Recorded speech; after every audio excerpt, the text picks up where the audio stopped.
नरहरी झिरवाळ यांच्या व्हिडिओमुळे पुन्हा एकदा राजकारणामध्ये खळबळ उडालेली आहे। मात्र हा व्हिडिओ नेमका कुणी आणि कोणत्या उद्देशाने बाहेर काढला असा सवाल अमोल मिटकरी यांनी उपस्थित केलाय। खरात प्रकरण तापलं असताना लक्ष दुसरीकडे वळवण्यासाठी 8 महिन्यांपूर्वीचा झिरवाळ यांचा व्हिडिओ मुद्दाम अधिवेशन संपल्यानंतर काही मिनिटांमध्येच व्हायरल करण्यात आला।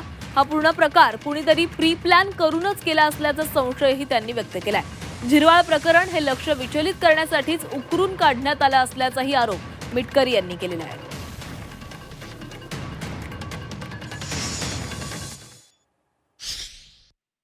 एसआयटी चौकशी जी नेमल्या गेली त्यामध्ये सर्व जे त्या बाबाच्या संपर्कात होते त्या सर्वांचं मला असं वाटते आता चौकशी होणार आहे। त्यामुळं अनेकांचे धाबे दणाणले असण्याची शक्यता नाकारता येत नाही। म्हणून या गोष्टीकडून महाराष्ट्र थोडा डायव्हर्ट करण्याकरता 8 महिन्यापूर्वीचा हा व्हिडिओ झिरवाळ साहेबांचा हा काल व्हायरल केला गेला, तोही अधिवेशन संपल्याच्या नंतर 10 मिनिटांनी।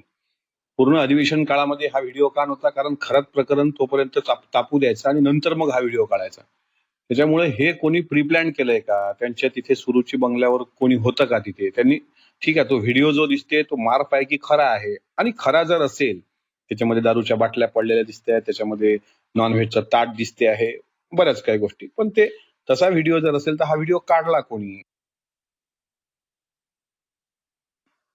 28 तारखेला दादांच्या विमानाची दुर्घटना झाली, 29ला त्यांचा अंत्यविधी झाला आणि पहिली प्रतिक्रिया नरहरी झिरवाळांची अशी होती की सुनेत्रा वहिनींना राष्ट्रीय अध्यक्ष करा, आणि दुसरी प्रतिक्रिया अशी होती की उपमुख्यमंत्री पदाचे सुद्धा त्याच दावेदार आहेत।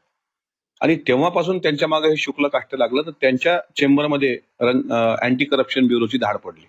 अँटी करप्शन ब्युरोची लोक पैसे घेऊन तिथे येतात आणि तिथल्या सुरक्षा यंत्रणेला मंत्रालयातलं माहित नसतं, तो प्रकार होत नाही, तो थंडा होतो की काय, हा दुसरा प्रकरण काढलं, बरं 10 महिन्यापूर्वीच आहे। त्याच्यामुळं मला असं वाटतं की हे सोची समजी साजिश आहे, त्यांना यात गोवण्याचा प्रयत्न होतोय। त्यांच्या या प्रकरणाच्या आडून आपली पापं झाकण्याचा काही झाडीतल्या शुक्राचारांचा प्रयत्न होतोय।